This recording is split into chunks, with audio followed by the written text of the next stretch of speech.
Welcome, I'm glad you're here. And welcome to another Middle Grade Monday reading vlog. This week I'm going to do Olivetti, which I've already returned to the library. I read it and then returned it right away because I had already had it for so long. I'm going to do The Landry News, which is part of my Green Spines books. The cover itself is not very green, but it's one of the books I had been thinking about for March. I wanted a quick book, a third quick book. The first Cat in Space Ate Pizza, which is a graphic novel. I don't really know anything about it other than it's supposedly going to be as popular as Dogman, but I haven't, again, heard anything about it. And there are several books in the series already, I believe. I know there's at least 2, but I think there's 3 or more. Looking forward to all of these. Let's read. Today, I want to read Olivetti. It's a library book, but I almost bought this book a couple of times. The Barnes & Nobles that I have anyway, they have like a section where they have staff recommended books, and this was on their shelf for staff recommended. And I've just been curious, and I love typewriters. I think the cover is just very pretty. So I want to get started, and I will probably move to audio so that I can get some housework done. But let me start it, and we'll talk about it in a little bit. By Ali Millington.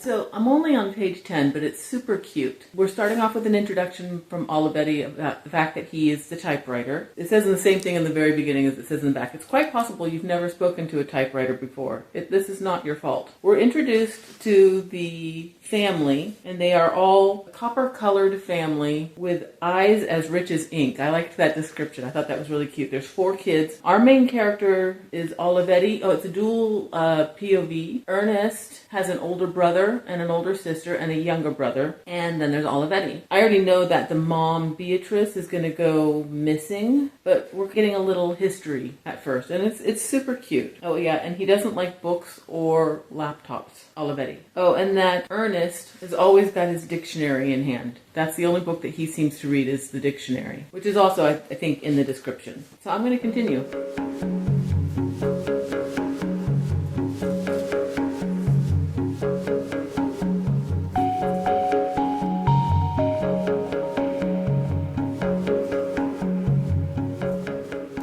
I like that Ernest, you can tell that Ernest really reads the dictionary because he'll come up with a word. He doesn't really speak much, and he fills in the blank mentally with what word should be there. So like here, silence, silent, silhouette, silica, silicate, silicone. And he just does an alphabetical order list of words. And yeah, I like that.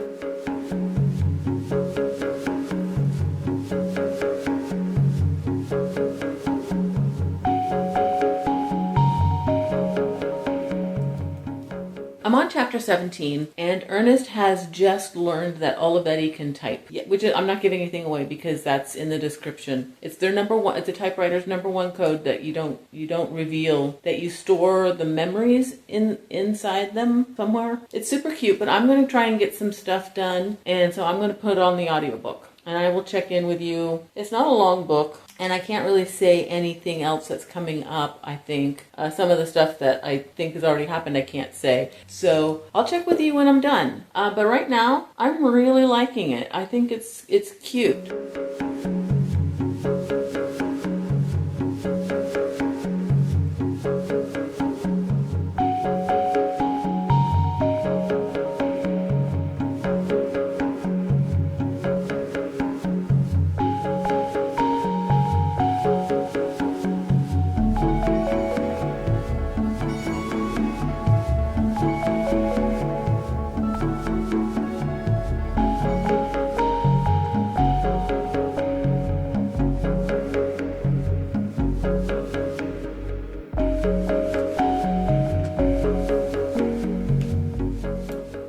Was so good.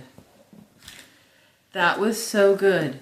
I love the way it ended. I don't even remember what I said earlier. Okay, so there's Olivetti, who's a typewriter. He doesn't like books. He doesn't like laptops. They're all attention hogs. And he's been a little bit forgotten in this family. He was a gift to Beatrice from her then boyfriend, Felix. And when the kids came along, he tolerated all of the messes that were created. And Beatrice used the typewriter to teach the kids to learn their letters and to spell and to type, to read. And he was part of everything. And they would sit together as a family and create stories. She would type them out. And so he stored all this stuff inside of him. First off, Beatrice gets a phone call. She's upset. She packs him up into his suitcase and she takes him to the pawn shop. And I'm not giving anything away, it's all in the description. And she sells him for a very specific amount. I don't remember what it was. He sits there on the shelf. Well, Ernest thinks it's his fault that his mom is missing. They think that something happened to her at first, but then the police say, no, it looks like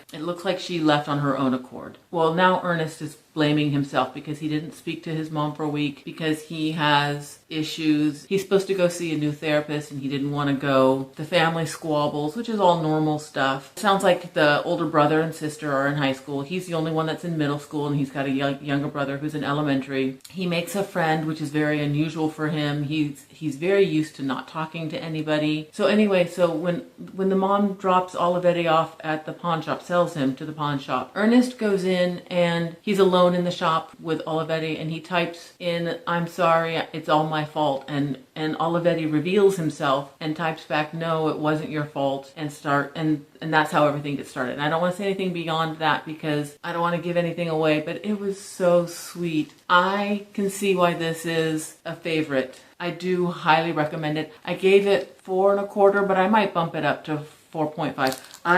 Where'd it go? I tabbed one thing which I really liked. Strength isn't about what you can do, it's about what you can endure. I really liked that. I do really like Ernest. He's a well-developed character. He has growth. Olivetti is Olivetti. I'm not going to say anything else. I kind of wish I had bought it because the reason I didn't, I'm always worried about buying books and then they're only being so-so. This would have been the one to buy. This is really good. A Boy, a Typewriter, and the Stories They Hold. Next, I think I'm going to read... Maybe I'll do a monthly TBR book. I don't know. I'll figure that out. I'll surprise you tomorrow. I've got more housework to do. So I have this graphic novel. I hope you can hear me. I'm trying to be quiet because everybody's sleeping. It's very early in the morning. The First Cat in Space Ate Pizza by Mac Barnett and Sean Harris. I don't really know much about it other than it's supposedly the next big popular series. There are a few books out already, and it's graphic novel, lower...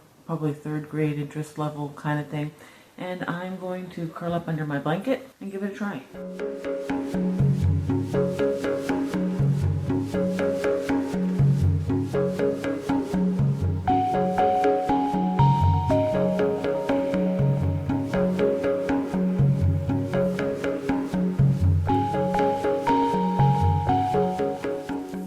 It's cute. It's some good funny little moments. It's not that engaging yet, but it's cute. So far what I know is there are rats on the moon and they have taken a big bite out of it, and so they're sending a cat into space to take care of the rat problem. Sure.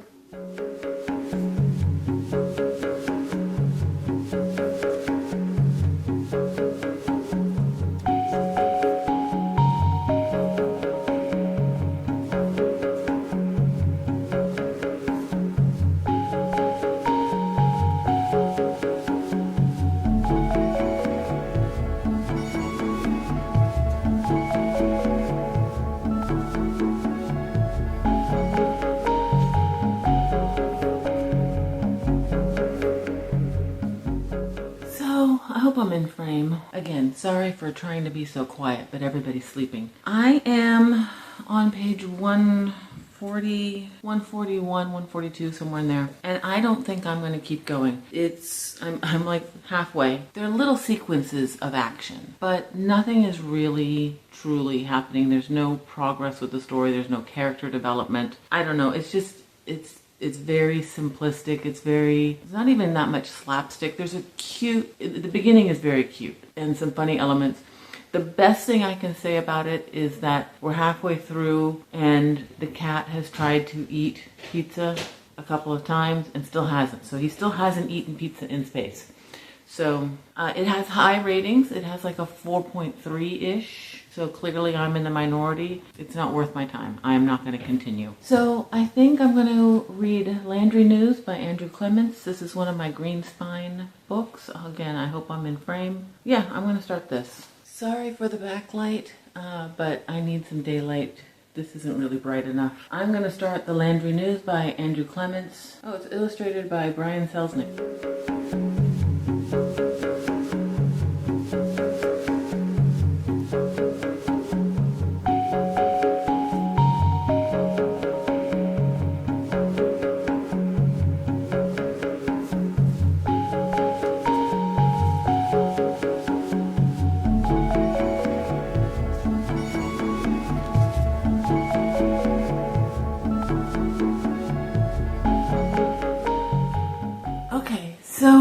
So far we've got Kara Landry, that's Kara Landry, and I showed you a picture of Mr. Larson, her 5th grade teacher. She hand does a little paper, and she basically had to leave her last school because she wrote very mean and, we'll just say, some mean stories in her little newspaper at her other school. Now she's in 5th grade and she is not that same person. She was going through something with her father leaving. It was a very difficult time for her. And so now she's doing this.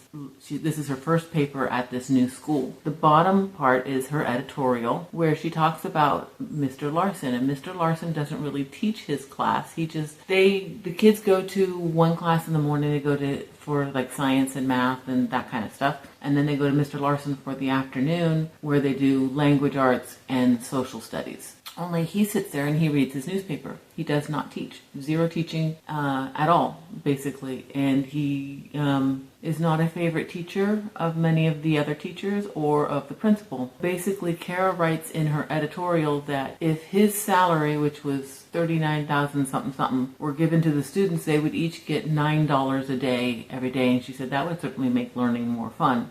And he gets really upset about that. He goes home, he's hoping his wife will understand, be on his side. And she's like, well, honey, they just want a teacher. So I'm liking it. At first it was giving me Harriet the Spy vibes, but it's not really at all like it. So yeah, I'm liking it. I'm going to keep going, but I'm going to read a little bit without you. I have a few things to get done this morning, and then I'm going to keep going. Sorry about the backlight.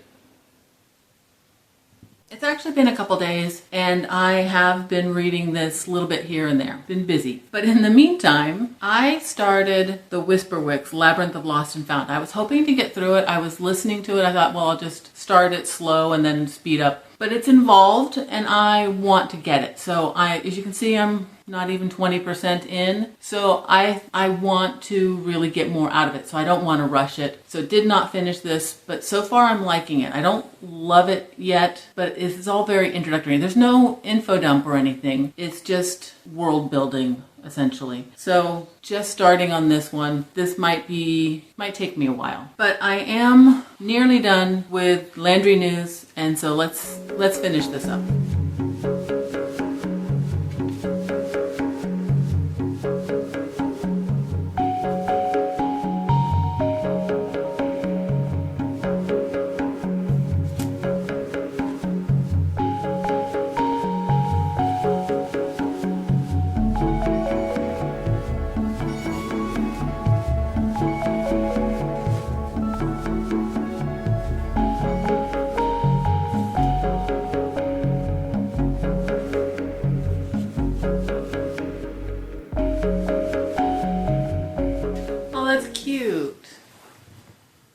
That's sweet.